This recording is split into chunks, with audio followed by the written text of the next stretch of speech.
Ça fait combien de temps que vous réclamez de pouvoir vacciner et pourquoi vous répondez non jusque-là? Parce que il manquait un décret, parce qu'il manquait l'avis du collège de la HAS, parce qu'il manquait diverses choses. Enfin, là, on nous annonce qu'on va pouvoir vacciner, mais on n'a pas le décret qui est sorti et on n'a pas encore la possibilité de les commander, les vaccins. Donc, étant donné qu'une fois qu'on les commande, il faut une semaine de délai, on devrait pouvoir vacciner vers le 15 mars. Mais on s'en est parlé plusieurs fois, Jocelyne. On s'est parlé plusieurs fois du fait qu'il fallait autoriser les pharmaciens à vacciner parce que vous le faites pour la grippe. Par exemple, il n'y avait pas de raison que ça ne se fasse pas. On a le sentiment que ça marche au ralenti. En fait, ce que j'ai du mal à comprendre dans toute cette histoire, on nous dit c'est la guerre. Il faut aller vite, il faut foncer. Et derrière, pour mettre en œuvre, j'ai le sentiment que ça marche au ralenti. Alors oui, ça marche au ralenti et bien évidemment, les mesures ne sont pas prises en bloc malgré toutes les réunions qu'on peut avoir avec le ministère. C'est-à-dire qu'ils auraient pu ouvrir la vaccination à l'ambulatoire, c'est-à-dire aux médecins de ville, aux pharmaciens et aux infirmiers, dès que AstraZeneca arrivait sur le marché. Bien sûr. Maintenant, AstraZeneca arrive.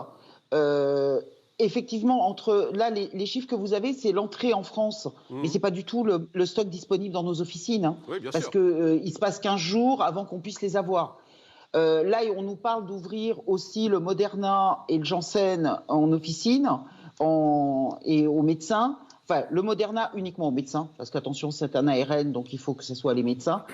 Et tout est comme ça. Je veux dire, on marche sur des œufs. Avoir la prescription, ça a été compliqué pour pouvoir faire enregistrer les vaccins et sélectionner les patients. Pour les pharmaciens, ça a été très compliqué de leur faire comprendre qu'on pouvait le faire, qu'on n'était pas que des simples exécutants. Donc oui, tout est long. Les masques, on en a longuement parlé, ça a été très long. Les tests antigéniques, c'est très long. Les vaccins, ça y est, ça arrive, mais ça aurait pu arriver beaucoup plus tôt. Juste d'un mot, il y a beaucoup de demandes dans les officines aujourd'hui pour les vaccins. Les gens qui viennent acheter et avec qui vous êtes en contact vous en parlent beaucoup et ils sont impatients d'être vaccinés? Alors le problème, c'est qu'ils sont impatients d'être vaccinés, mais pas à l'AstraZeneca. Ouais. L'AstraZeneca a une forte défiance parce que quand il a commencé à être utilisé, c'était dans les CHU, sur des professionnels de santé jeunes, donc avec des réactions immunitaires assez fortes, puisque plus on est jeune, plus on fait des réactions immunitaires, et donc ça a créé une défiance. Alors qu'on sait que chez les patients de 60 ans, il n'y aura pas cette réaction immunitaire aussi forte, et il faut leur conseiller de prendre un paracétamol pour éviter effectivement le côté un peu fiévreux.